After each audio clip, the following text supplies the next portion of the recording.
Hello there. My name's John Marhsall from the University of Southampton, and we obviously collaborate with the Etches collection in a variety of ways. So what I've been asked to talk about is some of the more what you might call enhancement work we do with it. And so I'm going to talk about X-ray tomography. This is an absolutely collective effort in that we've got staff from tomography. We've got Neil Gosling, who's on the staff of the biology school, and then a group of students, some of whom are MRes, some of whom are PhD students, some of whom are Masters of Science students, who've basically worked on Etches collection material over the years. And we have Pablo Torino from Uruguay, who has been an external collaborator. So they're sort of truly international efforts. So we're the local university to the Etches collection, and I'm from the School of Ocean and Earth Sciences. So we teach geology degrees and obviously with a component of paleontology. And then you've got Neil Gosling from Life Sciences, and he teaches and leads the MRes in Evolution, where again they obviously teach an element of paleontology. And what links us together is this group called MUVIS, which is always difficult to Google. But that's a cross-faculty facility, which everybody in the university uses, hosted by engineering, and they do tomography, effectively X-ray imagery. And it's not a good image, but it's in the basement of one of the original university buildings. So that's a picture of their back door. So it just looks like a basement, basically crowded with equipment. So this is the prep lab at the Etches collection. And in any museum, it's absolutely crucially important that you need to put spectacular specimens on display, things people want to come and see. So it's not just about Steve going out every day and finding new exciting things, but he also has to spend a lot of time preparing it with various tools, mechanical and so on, to put it on a museum display, to enhance it, to label it and so on. So that's an equal part of it to acquiring the specimen. So that's just an example. That's a spectacular kimmeridge fish, which Steve's prepped out. And ideally, when you find a specimen, you just find a little bit poking out and you've got some idea of the shape of it. And what you can then do is then spend weeks and weeks slowly going through, popping the matrix off to then display it to its best effect. So we've run a number of projects, and what we're actually doing is looking inside specimens. So a lot of these kimmeridge fossils, this is Chimerosaurus, which is one of these swimming sort of carnivorous reptile things, is like roadkill. They're basically crushed on the bedding planes, bits are missing, bits are damaged, and the whole thing is concertinaed down on itself. So we're using what's called X-ray tomography, and it's basically a body scanner, but it's for things rather than people.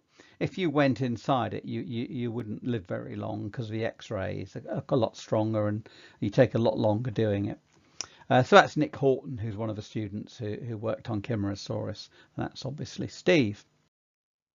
So these are coelacanths, and coelacanths are an interesting group. Most people have probably heard of them, and they're living fossils. This is a living one today, and you can find them on places like the Comoro Islands off east coast of Africa, Madagascar, Indian Ocean. And they were discovered really in the 20s, alive and well, but they were long known, of course, by the local population who used to catch them when they were out fishing. And the thing about it, one of two things, it's got a very distinctive tail, which makes it easily recognizable. But it's an ancient group. It comes right back to the origin, effectively, of fishes and ourselves, who are tetrapods. So we've got hands and toes rather than fins. But if you look at its bones, they're more like our limbs in the structure of the bones inside there. And they also were happily living in the Kimmeridge clay in Dorset, or perhaps better still, dying, which means we then have them as fossils. So that's the coelacanth head, the front of the body and a bit of the base of the fin, as prepped out by Steve. And there's a map, a labelled up diagram of the bones, and you can sort of see the roadkill aspect. And as there's the head, it's not three-dimensional, and everything's being crushed down. So we can look at this in a different way with tomography and use multiple X-ray scans to build up an image. So there's now the second biggest scanner we have. There's a new one being installed. You can sort of see that there's a light switch for scale, so it's really quite a big walk-in room. And it's lead lined to protect us from it. But you've got the specimen on the rotating table there, you've got a moving X-ray beam here, and you've got a detector there. And what you do is you basically move the specimen in a programmed way, move this in a programmed way, and the detector, and you can collect multiple images at multiple orientations, and then you use the magic of computing to then restore these to a 3D object. And so here's a scan through the head of a coelacanth. And what you can see are bones appearing in 3D. And all crushed on itself. And all the little black dots around parietes. So here we go again. And what you can look at as you watch this movie of the scans, you can see all the little bones appearing. So you get a huge amount of information which you would either dig through or lose when you're preparing out the specimen. So you could never easily prepare out those little bones there. And often they lie underneath the bigger bones, which are much more interesting. So if you're not careful, you can destroy the specimen in the preparation or lose key elements of it because you don't know they're there until you've dug them away.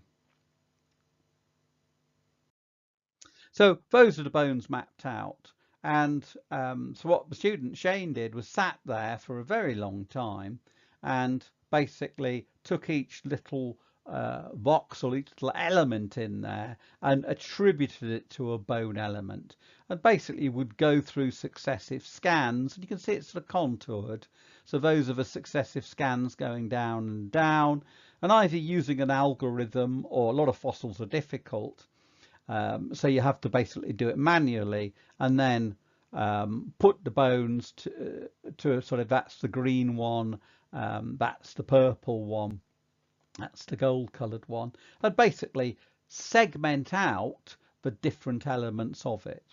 And once you've got them, you can then 3D print them, you can manipulate it, and you can uncrush them. And that can take you months, and it took him months to do it. This is a damaged specimen, but it's not damaged anymore in this preparation, and so it's then available for future generations.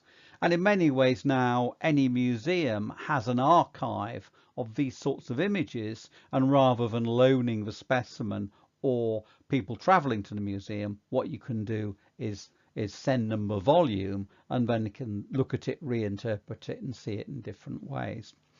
And I was certainly out this summer with some vertebrate paleontologists, and they were finding specimens which they've no intention really of preparing.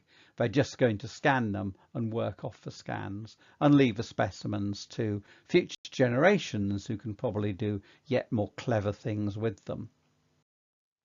So that's not running, but there's a 3D printed bone in plastic. So that's one of those bones which has been isolated out, and then it's been 3D printed, and you've got it as an actual thing you can hold in your hand, and then you can get the other bones out and then start to stick them back together and start to orientate them and so on.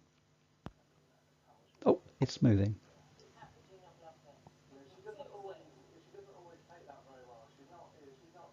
And there's a narration on there as well, but let's not worry about that.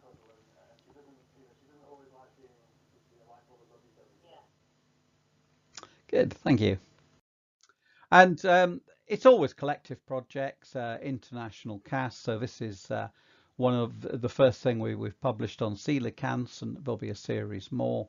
But it's the technical lead is effectively been Pablo from Natural History Museum in Uruguay, and with staff from the Etches and students and staff from the Movies Centre who've basically done the technical side of the scanning. And this is Shane's reconstruction. He's very good at this sort of art. So that's what you've got in terms of the coelacanth bones, and that's fleshing it out to look like a real thing. And effectively that's often what the public like to see, and it's taking it from here, enhancing the image, understanding it with scanning, putting it back into 3D, and from that head you can then get something which then starts to look real. Thank you.